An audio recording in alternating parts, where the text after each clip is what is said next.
नमस्कार दोस्तों, स्वागत है हमारे YouTube चैनल में। आज हम आपको वैभव लक्ष्मी की व्रत की कथा सुनाने जा रहे हैं। उससे पहले हमारे चैनल को सब्सक्राइब करें और बेल आइकन को दबाना ना भूलें और कमेंट में जय लक्ष्मी माँ लिखना ना भूलें। तो आइए शुरू करते हैं। वैभव लक्ष्मी व्रत कथा। अज श्री वैभव लक्ष्मी व्रत कथा लाखों की जनसंख्या को अपने में समेटे कुशीनगर एक महानगर था। जैसे कि अन्य महानगरों की जीवनचर्या होती है, वैसा ही कुछ यहाँ भी था। यानी बुराई अधिक अच्छाई, कम पाप अधिक पुण्य कम। इसी कुशीनगर में हरिवंश नामक एक सद्गृहस्थ अपनी पत्नी दामिनी के साथ सुखी संपन्न जीवन गुजार रहा था। दोनों ही बड़े नेक और संतोषी स्वभाव के थे। धार्मिक कार्यों अनुष्ठानों में उनकी अपार श्रद्धा थी। दुनियादारी से उनका कोई विशेष लेना देना नहीं था। अपने में ही मग्न गृहस्थी की गाड़ी खींचे चले जा रहे थे दोनों। किसी ने ठीक ही कहा है, संकट और अतिथि के आने के लिए कोई समय निर्धारित नहीं होता। कुछ ऐसा ही हुआ दामिनी के साथ, जब उसका पति हरिवंश न जाने कैसे बुरे लोगों की संगत में फंस गया और घर गृहस्थी से उसका मन उचट गया। देर रात शराब पीकर घर आना और गाली गलौज तथा मारपीट करना उसका नित्य का नियम सा बन गया था। जुए, सट्टे, रेस तथा वेश्यागमन जैसे बुरे कर्म भी कुसंगति की बदौलत उसके पल्ले पड़ गए। धन कमाने की तीव्र लालसा ने हरिवंश की बुद्धि हर ली और उसको अच्छे बुरे का भी ज्ञान न रहा। घर में जो कुछ भी था सब उसके दुर्व्यसनों की भेंट चढ़ गया। जो लोग पहले उसका सम्मान करते थे, अब उसे देखते ही रास्ता बदलने लगे। भुखमरी की हालत में भिखमंगों के समान उनकी स्थिति हो गई। लेकिन दामिनी बेहद संयमी और आस्थावान तथा संस्कारी स्त्री थी। ईश्वर पर उसे अटल विश्वास था। वह जानती थी कि यह सब कर्मों का फल है। दुख के बाद सुख तो एक दिन आना ही है। इस आस्था को मन में लिए वह ईश भक्ति में लीन रहती और प्रार्थना करती कि उसके दुख शीघ्र दूर हो जाएं। समय का चक्र अपनी रफ्तार से चलता रहा। अचानक एक दिन दोपहर के समय द्वार पर हुई दस्तक की आवाज सुनकर दामिनी की तंद्रा भंग हुई। अतिथि सत्कार के भय मात्र से उसकी अंतरात्मा कांप उठी, क्योंकि घर में अन्न का एक दाना भी नहीं था जो अतिथि की सेवा में अर्पित किया जा सकता। फिर भी संस्कारों की ऐसी प्रबलता थी कि उसका मन अतिथि सत्कार को उद्धत हो उठा। उसने उठकर द्वार खोला। देखा, सामने एक दिव्य पुरुष खड़ा था। बड़े बड़े घुंघराले श्वेत केश चेहरे को ढके हुए, लहराती दाढ़ी, गैरुए वस्त्रों का आवरण पहने उसके चेहरे से तेज टपका पड़ रहा था। आंखें मानो अमृत वर्षा सी कर रही थी। उस दिव्य पुरुष को देखकर दामिनी को अपार शांति का अनुभव हुआ और वह उसे देखते ही समझ गई कि आगत वास्तव में कोई पहुंचा हुआ सिद्ध महात्मा है।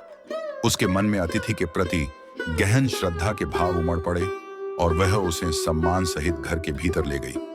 दामिनी ने जब उसे फटे हुए आसन पर बैठाया तो वह मारे लज्जा के जमीन में गड़ सी गई। उधर वह संत पुरुषम दामिनी की ओर एकटक निहारे जा रहा था। घर में जो कुछ भी बचा खुचा था दामिनी ने अतिथि की सेवा में अर्पित कर दिया, पर उसने इस पर कोई ध्यान नहीं दिया।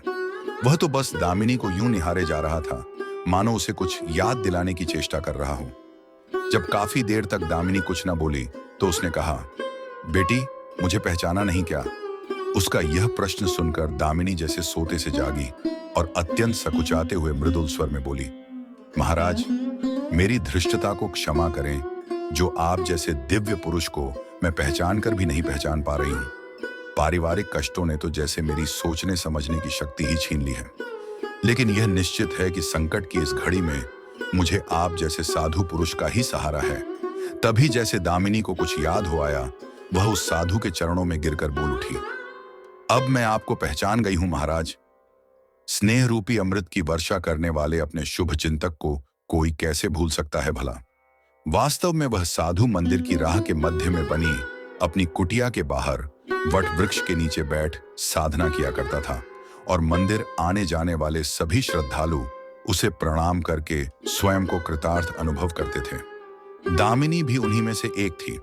जब पिछले काफी दिनों से उसने उसे मंदिर की ओर आते जाते नहीं देखा तो उसकी कुशल क्षेम जानने के लिए पूछताछ करते हुए उसके घर की ओर आ निकला था। दामिनी अभी अपनी सोचों में ही डूबी हुई थी कि साधु महाराज ने मौन भंग किया। क्या कारण है पुत्री? तू आजकल मंदिर आती जाती दिखाई नहीं पड़ती। तुझे जो भी कष्ट है मुझे बता, शायद मैं तेरी कुछ सहायता कर सकूं। व्यक्ति दुखों के बोझ तले दबा हो तो ऐसे में सहानुभूति के दो बोल ही काफी होते हैं। दामिनी भी खुद पर संयम नहीं रख पाई और बिलख कर रोने लगी। तभी वह साधु वात्सल्यपूर्ण स्वर में बोला, मन छोटा करने से समस्या हल नहीं होगी। सुख दुख तो एक गाड़ी के दो पहियों के समान है। इनका आना जाना तो जिंदगी भर लगा ही रहता है। अपना दुख किसी को बता देने से मन हल्का हो जाता है। कुछ देर चुप रहने के बाद दामिनी ने बोलना शुरू किया, महाराज, सर्व सुखों से भरपूर था मेरा घर, कण कण में खुशियों का नृत्य होता था। पति भी नेक और ईमानदार थे। सादा जीवन उच्च विचार की आधारशिला पर टिकी थी। हमारी गृहस्थी, रुपये पैसे की भी कोई कमी नहीं थी। सुबह शाम घर में ईश वंदना होती थी। लेकिन अचानक न जाने किसकी नजर लग गई। हमारा भाग्य हमसे रूठ गया। मेरे पति कुसंगति में फंसकर अपना सब कुछ गंवा बैठे। अब तो ऐसा लगता है जैसे साया भी साथ छोड़कर जाने को तैयार बैठा है। भिखारियों से भी बदतर स्थिति हो गई है हमारी। दामिनी की करुण व्यथा सुनकर साधु का हृदय हाहाकार कर उठा। वह द्रवित स्वर में बोल उठा, बेटी, कर्म का लिखा तो भोगना ही पड़ता है। तुम्हारे कष्टों का भी कर्मों से नाता है। लेकिन तुम चिंता ना करो, सब कुछ पहले जैसा हो जाएगा। दुख के बाद ही सुख आता है। दुख सहे बिना सुख की सच्ची अनुभूति हो ही नहीं सकती। तुम मां लक्ष्मी के प्रति श्रद्धा जारी रखो। सबका उद्धार करने वाली, प्रेम का छलकता सागर है मां लक्ष्मी। अपने भक्तों पर सदैव उनकी कृपा दृष्टि रहती है। तुम संपूर्ण आस्था के साथ मां वैभव लक्ष्मी का व्रत करना शुरू करो। तुम्हारी साधना अवश्य रंग लाएगी। दामिनी एक संस्कारी स्त्री थी। धर्म कर्म में उसकी अगाध आस्था थी। मां वैभव लक्ष्मी के व्रत की बात सुनकर उसका चेहरा दमक उठा। बोली, महाराज, यदि इस व्रत को करने से मेरे परिवार पर आई विपदा टल सकती है तो मैं इसे जरूर करूंगी। आप मुझे बताएं कि इस व्रत को कब और कैसे किया जाता है। साधु महाराज दामिनी की भक्ति भावना देखकर प्रसन्न होकर बोले, बेटी, सारे जगत का कल्याण करने वाली मां वैभव लक्ष्मी के व्रत की विधि मैं जन कल्याणार्थ तुम्हें बता रहा हूं। प्रत्येक शुक्रवार को यह व्रत किया जाता है। सर्वप्रथम जितने शुक्रवार को यह व्रत करना हो, उसका संकल्प लेकर मां वैभव लक्ष्मी को मन ही मन प्रणाम करें। स्नानादि से निवृत्त होकर स्वच्छ धवल वस्त्र पहनकर पूरब दिशा की ओर मुंह करके आसन पर बैठें। सामने एक चौकी पर चावल की एक ढेरी लगाकर उस पर पानी से भरा कलश स्थापित करें, जो तांबे का होना चाहिए। कलश को कटोरी से ढक दें और उस कटोरी में कोई भी स्वर्ण आभूषण रखें। सोना न हो तो चांदी का आभूषण रखें। वह भी पास न हो तो रुपए का सिक्का भी काम दे सकता है। शुद्ध घी का दीपक तथा अगरबत्ती जलाएं और मन ही मन पूर्ण श्रद्धा के साथ मां वैभव लक्ष्मी का जाप करते रहें। श्री यंत्र मां लक्ष्मी का प्रिय यंत्र है, उसे शत शत नमन करें। श्री यंत्र उपलब्ध न हो तो पुस्तक में दिए उसके स्वरूप से काम चल जाएगा।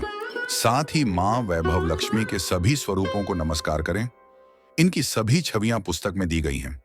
कटोरी में रखे गहने या रुपये पर हल्दी, कुंकुम तथा अक्षत अर्पित करें।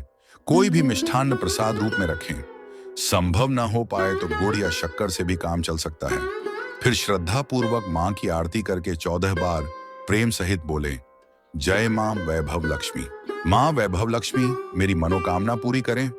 ऐसा संकल्प लेकर सच्चे मन से मां से विनती करें। प्रसाद बांटें और स्वयं भी ग्रहण करें। दिन में एक बार सात्विक भोजन करें। यदि संभव हो तो उपवास रखें। पूजा में रखा गहना या रुपया लाल कपड़े में लपेटकर सुरक्षित रख लें। यह आगे आने वाले शुक्रवारों को पूजा में काम आएगा। कलश में भरा जल तुलसी के पौधे को समर्पित कर दें तथा अक्षत पक्षियों को आहार स्वरूप डालें। ऐसी शास्त्रोक्त विधि से व्रत करने वालों को शीघ्र फल मिलता है। साधु महाराज के मुखारविंद से यह वृत्तांत सुनकर दामिनी पुलकित हो उठी।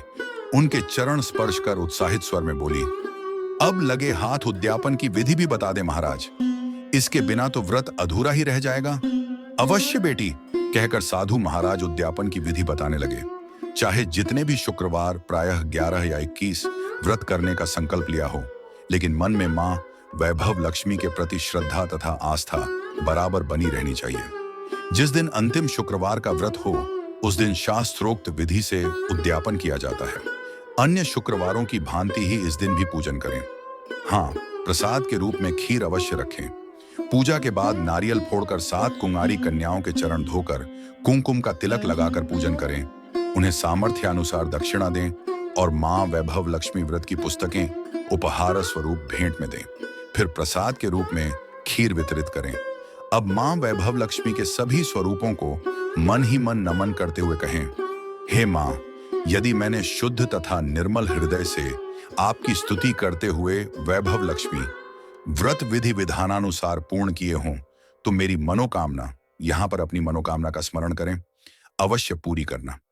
संतानहीनों को संतान देने वाली, दुखियों का दुख हरने वाली, अखंड सौभाग्य का वरदान देने वाली, कुंवारी कन्याओं को मनचाहा वर दिलाने वाली मां वैभव लक्ष्मी, आपकी महिमा अपरंपार है। अपने हर भक्त की विपत्तियां हरकर उन्हें सुख समृद्धि प्रदान करना।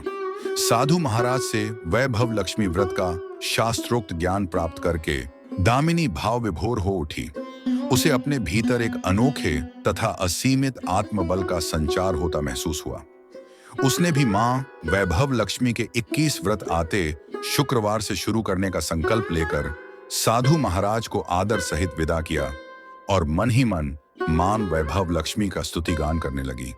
2 दिन बाद ही शुक्रवार आ गया। उसे पहली रात दुखों की मारी दामिनी ठीक से सो भी न सकी। मां वैभव लक्ष्मी के व्रत करने से उसकी समस्याओं का अंत हो जाएगा, यह सोचकर वह मुंह अंधेरे ही उठ बैठी और स्नानादि कर स्वच्छ वस्त्र धारण किए। आसन पर पूर्व दिशा की ओर मुंह करके दामिनी ने अपने सम्मुख रखी चौकी पर चावल की छोटी सी ढेरी बनाकर उस पर तांबे का कलश रखा। लेकिन जब स्वर्णाभूषण रखने की बात आई तो धर्म संकट में पड़ गई। सारे गहने पति के दुर्व्यसनों की भेंट चढ़ चुके थे। विवाहिता स्त्री थी, सो मंगल सूत्र भी उतार कर नहीं रख सकती थी और कोई गहना था नहीं। तभी उसे उन नन्ही पायलों का स्मरण हो आया जो उसने अपनी आने वाली संतान के लिए बनवाकर रख छोड़ी थी और पति की निगाहों से उन्हें बचा रखा था। उसने झटपट वह पायलें निकाली और गंगा जल से धोकर उन्हें शुद्ध करके कलश पर रखी कटोरी में डाल दिया। डिब्बे की तली में से बची खुची शक्कर निकालकर उसे प्रसाद के रूप में रखा और विधि अनुसार व्रत किया। सर्वप्रथम उसने अपने पति को प्रसाद दिया। आने वाला पूरा सप्ताह बड़ी ही हंसी खुशी से बीता। बात बात पर झल्ला उठने वाला उसका पति अपेक्षाकृत शांत तथा संयत रहा। कोई मारपीट तथा क्लेश घर में नहीं हुआ। इसे दामिनी ने मां वैभव लक्ष्मी का चमत्कार समझा और मन ही मन उन्हें प्रणाम किया। मां वैभव लक्ष्मी के प्रति उसकी आस्था और भी बलवती हो गई। इसी प्रकार शास्त्रोक्त विधि से दामिनी ने 20 शुक्रवार के व्रत पूरे कर लिए। इस बीच कई परिवर्तन हुए थे। उसका पति कुसंगति छोड़कर सीधी राह पर आ गया था और उसका काम काज भी जमने लगा था। घर में यदि किसी चीज की बहुतायत नहीं थी तो कमी भी नहीं रह गई थी। यह सब मां वैभव लक्ष्मी के चमत्कार और दामिनी की आस्था तथा विश्वास का परिणाम था। 21वें शुक्रवार को व्रत का उद्यापन करना था। साधु महाराज के वचन अब भी मानो दामिनी के कानों में गूंज रहे थे। उनकी बताई विधि के अनुसार ही दामिनी ने शास्त्रोक्त विधि से उद्यापन किया। 7 कुंवारी कन्याओं को भोजन कराकर दक्षिणा दी। आसपास की सौभाग्यवती स्त्रियों में प्रसाद तथा मां वैभव लक्ष्मी व्रत कथा की पुस्तकें वितरित की। मां वैभव लक्ष्मी के हर स्वरूप पुस्तक में दी गई छवियां को प्रणाम किया और कहा, आपकी महिमा निराली है मां। आपने मेरे सारे दुख हर लिए, मेरी सभी मनोकामनाएं पूर्ण कर दी। मेरा उजड़ा घर फिर से बस गया। मेरा यह नया जीवन आप ही की देन है मां। मैं आजीवन आपकी पूजा अर्चना करूंगी और दूसरों को भी आपकी महिमा से अवगत कराकर वैभव लक्ष्मी के व्रत रखने के लिए प्रेरित करूंगी। बोलो जय मां वैभव लक्ष्मी, आपकी सदा ही जय हो। मां वैभव लक्ष्मी। व्रत के चमत्कार। मां ने जीने की राह दिखाई। रजनी की शादी हुए अभी 5-6 वर्ष ही बीते थे। उसकी गृहस्थी सुचारू रूप से चल रही थी। उसका एक पुत्र भी था। दुर्भाग्य से उसके पति का एक सड़क दुर्घटना में आकस्मिक निधन हो गया। उसके सामने पहाड़ सा जीवन था। रिश्ते नाते वालों ने दूसरी शादी करने के लिए उस पर काफी दबाव डाला, लेकिन वह नहीं मानी और अपने ही पैरों पर खड़े होने का साहसिक निर्णय कर लिया। जैसे तैसे समय गुजरता गया। अब उसके सामने समस्या यह थी कि वह क्या करे। उसकी एक सहेली राधा ने उसे धैर्य बंधाते हुए कहा, तू हिम्मत रख, मां ने चाहा तो सब ठीक हो जाएगा। फिर उसने रजनी को सलाह दी कि वह मां वैभव लक्ष्मी के व्रत रख ले, शायद मां ही कोई रास्ता दिखा दे। रजनी ने राधा की बात मान ली और 21 शुक्रवार के व्रत करने का संकल्प ले लिया। अभी उसने 4 शुक्रवार ही व्रत रखे थे कि उसके मन में विचार आया कि सिलाई का डिप्लोमा तो उसने कर ही रखा है, क्यों ना सिलाई सेंटर ही खोल लिया जाए। मकान तो अपना है ही। रजनी ने सही समय पर घर के एक हिस्से में सिलाई सेंटर खोल लिया और लड़कियों व महिलाओं को सिलाई की ट्रेनिंग देने लगी। जब माँ की कृपा होती है तो रास्ते अपने आप ही निकल आते हैं। प्रारंभ में तो उसे काफी मेहनत करनी पड़ी, लेकिन जैसे जैसे समय बीतता गया उसका सिलाई सेंटर दिन दुगनी रात चौगुनी उन्नति करता गया। व्रत समाप्ति के दिन उसने माँ वैभव लक्ष्मी की विधि विधान से पूजा की, फिर हवन करके 21 कन्याओं को भोजन कराया। माँ के भक्तों को उसने माँ वैभव लक्ष्मी व्रत कथा की 21 पुस्तकें भी भेंट की। इस प्रकार माँ की असीम कृपा से उसे जीने की नई राह मिली। आज उसके सिलाई सेंटर में सिलाई की कई मशीनें हैं, साथ ही अन्य शिक्षिकाएं भी उसके यहाँ काम करती हैं। ये माँ वैभव लक्ष्मी का ही कृपा प्रसाद है कि आज उसके घर में सब तरह का सुख वैभव है। खोया हुआ भतीजा मिला। नवरात्र के दिनों में मैं, मेरे भैया, भाभी व दोनों भतीजे वैष्णव देवी गए। इन दिनों वहां काफी भीड़ रहती है। जब हम दर्शन करके लौट रहे थे तो कटरा में मेरा छोटा भतीजा आशुतोष भीड़ में कहीं गुम हो गया। हमने काफी ढूंढा लेकिन वह नहीं मिला। हमने दूरदर्शन, अखबारों, आकाशवाणी के द्वारा विज्ञापित भी करवा दिया और एक दिन वहां रुके भी, पर वह नहीं मिला। हम सभी का रो रो कर बुरा हाल था। आखिर दिल पर पत्थर रखकर हम वापस घर लौट आए। कुछ दिन बीते होंगे कि हमारे पड़ोस में रहने वाली श्रीमती मालती खोज खबर लेने आई। उन्होंने सहानुभूति जताते हुए एक उपाय बताया। उन्होंने भाभी से कहा, सुषमा, तुम माँ वैभव लक्ष्मी के निमित्त श्रद्धानुसार 11 या 21 व्रत रखो। माँ की कृपा से आशुतोष का कहीं न कहीं सुराग अवश्य लग जाएगा। उन्होंने व्रत की विधि भी भाभी को बतला दी। भाभी ने 11 शुक्रवार का संकल्प करके अगले ही शुक्रवार से व्रत रखने शुरू कर दिए। तीसरे शुक्रवार को जब भाभी ने मां वैभव लक्ष्मी की पूजा की तो उसी रात उन्हें स्वप्न आया कि आशुतोष किसी महिला के साथ एक मंदिर में खड़ा था। उन्होंने भैया को जब यह बताया तो वह बोले कि सुषमा, जो मंदिर तुम बता रही हो वह तो जयपुर में है। बड़े भतीजे को मेरे पास छोड़कर भैया भाभी दूसरे दिन ही जयपुर रवाना हो गए। सड़क से ही शिला देवी का वह मंदिर साफ दिखाई पड़ता था।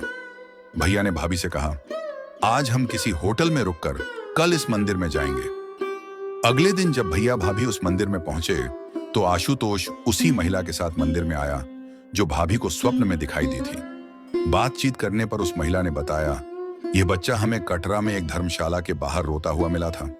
हमारे कोई संतान नहीं थी, इसलिए हम इसे अपने साथ ले गए। भैया भाभी ने आशुतोष को सीने से चिपटा लिया और उस महिला का धन्यवाद झापित कर वहां से उसी दिन दिल्ली के लिए रवाना हो गए। कुछ समय उस महिला के घर भी भैया भाभी ने व्यतीत किया और महिला के पति से भी भेंट की। इस तरह मां वैभव लक्ष्मी की कृपा से मेरा खोया हुआ भतीजा वापस मिल गया। फिर भाभी ने अपना संकल्प पूरा किया। अंतिम व्रत के दिन विधि विधान से मां वैभव लक्ष्मी की पूजा की तथा 11 कन्याओं को भोजन कराया। भैया भाभी ने मां के भक्तों को वैभव लक्ष्मी व्रत कथा की 11 पुस्तकें भी भेंट स्वरूप दी। आज मेरा भतीजा 13 साल का है। मां की कृपा से सब ठीक हो गया। कथा पसंद आई हो तो हमारे चैनल को सब्सक्राइब करें और शेयर करना ना भूलें।